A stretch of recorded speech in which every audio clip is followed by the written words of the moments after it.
It's been about 2 months since I made a video voicing some concern about World War III, and now in July, I think my concern was well founded. I think there was a time for this game to really capture the FPS crowd.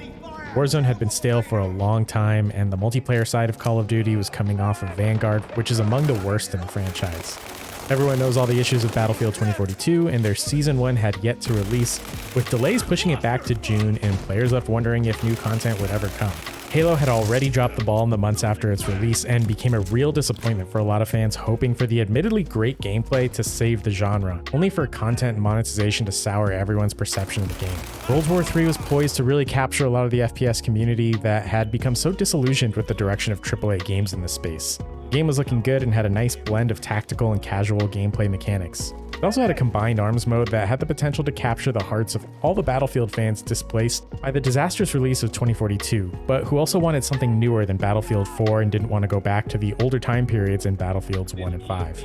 All eyes were on World War III here. It just seemed to take what AAA studios were trying to do and just did it better. Even Call of Duty's highly praised gunsmith system is equaled or even surpassed here, and the customization system as a whole is only really bested by games like Tarkov. And the ability to swap attachments in-game put the Plus system in 2042 to shame. Everyone was waiting for the hotly anticipated free-to-play open beta.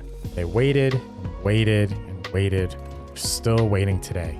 To make matters worse, there's no real transparency from the developers on all this. They released their pre-open beta patch, but whenever they respond to questions about a release date on Twitter, they always give these cagey, vague responses about patience. What's worse, all the updates we've had during the closed beta have delivered no new content, and the only teased content thus far is a remastered version of a map that existed in the older version of this game. All of this adds up to hype that has just fizzled out at this point. World War III's opportunity to take the FPS audience by storm came and went, completely passing them by as they continue to struggle with server performance, bugs, animation jank, and continued delays to release. In the time since that last video, we've seen Battlefield 2042 release its Season 1. While it was light on content, what we did get was surprisingly good and brought the daily peak player counts from around 2,000 to 8 to 10,000 even now, weeks after the release of the season. And we've also heard rumors that Battlefield is releasing a new game fairly soon, reigniting a little bit of cautious hype for the franchise. Warzone Season 4 released with the very successful Fortune's Keep map, bringing a shot in the arm to the Battle Royale that had become stale. Even with all my criticism of Warzone, I've actually really enjoyed playing on Fortune's Keep.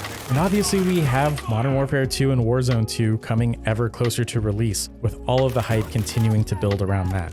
I understand that the Farm 51 is an indie studio and they don't have the resources or teams like DICE and Infinity Ward, but I think any hype or anticipation around this game has just completely died. Even other indie FPS games like Insurgency Sandstorm and Squad have released major content updates to their games, exciting players and giving them something to play for. World War III will still have a community when it releases. It's still plenty of fun, and being free to play will mean it'll certainly have a player base. But the fact that I still get into matches with very high ping, where every other game, including indie shooters, can get me into servers with less than 40 ping, just makes me feel really frustrated. And so many of the UI and animation issues that make the game feel clunkier than it needs to still persist. And when I played the other day, I just kept asking myself what the developers have been doing all this time. It's a real shame because I felt this game had the potential to make some noise in this genre and bring real competition to the AAA developers that have just become so greedy and complacent over the last few years. But it seems like just waiting out World War III has worked perfectly fine for them. Who knows when we'll ever see the open beta and what kind of content it'll bring. Not to mention a full release of a finished game.